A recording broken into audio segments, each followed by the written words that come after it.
दोस्तों नमस्कार, VK Hindi study point में आज आपका स्वागत है। दोस्तों आज मैं आप सबके लिए अनेकार्थी वीडियो को लेकर आया हूं, जो कहीं ना कहीं आपको परीक्षाओं में हमेशा पूछे जाते हैं। तो चलिए शुरू करते हैं। शुरू करने से पहले चैनल को लाइक और सब्सक्राइब जरूर कर लें।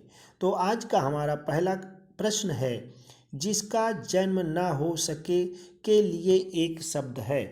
तो दोस्तों जिसका जन्म ना हो उसके लिए हम कहते हैं उसे अजन्मा। उसे क्या कहते हैं? अजन्मा।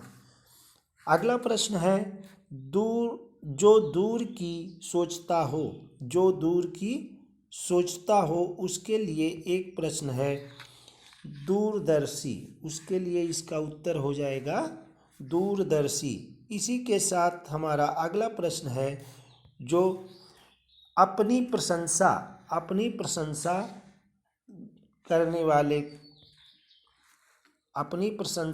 स्वयं करने वाला कहलाता है। अपनी प्रशंसा स्वयं करने वाला क्या कहलाता है? आत्मश्लाघा। क्या कहलाता है?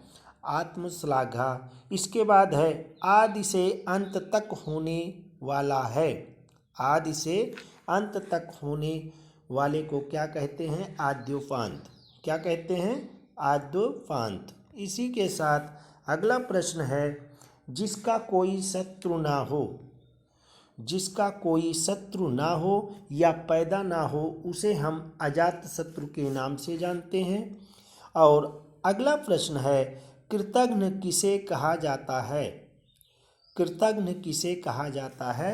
तो इसमें हमारा उत्तर हो जाएगा कृतघ्न यानी गा को कहा जाता है, जो किए गए उपकार को नहीं मानता है। जो किए गए उपकार को नहीं मानता है। तो इसी के साथ हमारा अगला प्रश्न 7वां आता है, इच्छा ना हो वह है निष्प्रिय। उसे क्या कहते हैं? निष्प्रिय। इसी के साथ हमारा अगला प्रश्न है, संपूर्ण पृथ्वी से संबंधित कहलाता है, वह है सार्वभौमिक। अगला प्रश्न है, पत्र पत्रिकाओं में समाचार भेजने वाला होता है। पत्र पत्रिकाओं में समाचार भेजने वाला है, उसे हम संवाददाता के नाम से जानते हैं। उसे किस नाम से जानते हैं? संवाददाता के नाम से जानते हैं। और अगला प्रश्न हो जाएगा, एक ही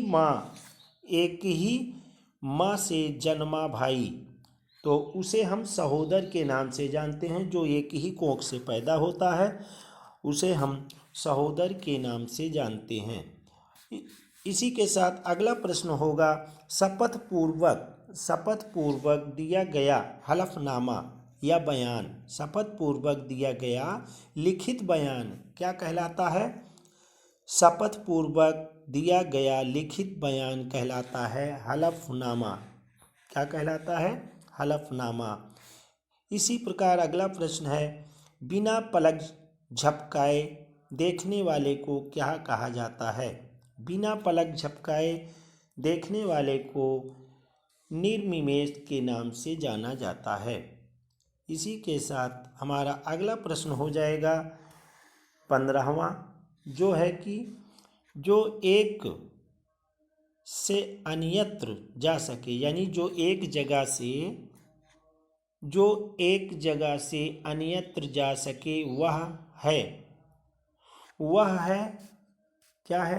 जंगम के नाम से जाना जाता है। जो एक जगह से दूसरी जगह जा सके उसे हम जंगम के नाम से जानते हैं। इसी तरह हमारा अगला प्रश्न हो जाएगा, कर शब्द का एक अर्थ नहीं है। कर शब्द का एक अर्थ नहीं है। दोस्तों कर माने हाथ भी होता है, कर माने करना भी होता है, और कर माने किरण भी होता है, लेकिन कर माने हाथी जो है नहीं होता। हाथी का पर्यायवाची है गज, हस्ती, गजधर, ये सब होते हैं। इसी के साथ अगला प्रश्न है, निम्न में से एक अंक का अर्थ नहीं है। तो दोस्तों इसमें अंक यानी गोंद, गोंद माने भी अंक होता है। नाटक का एक अध्याय भी अंक होता है। गिनती को भी अंक कहा जाता है। लेकिन इसमें घ जो है, कीचड़ को अंक नहीं कहा जाता दोस्तों। पंक माने कीचड़ होता है, अंक माने नहीं होता। इसी के साथ हमारा अगला प्रश्न है वर्ण। अगला प्रश्न है वर्ण शब्द का एक अर्थ नहीं होता।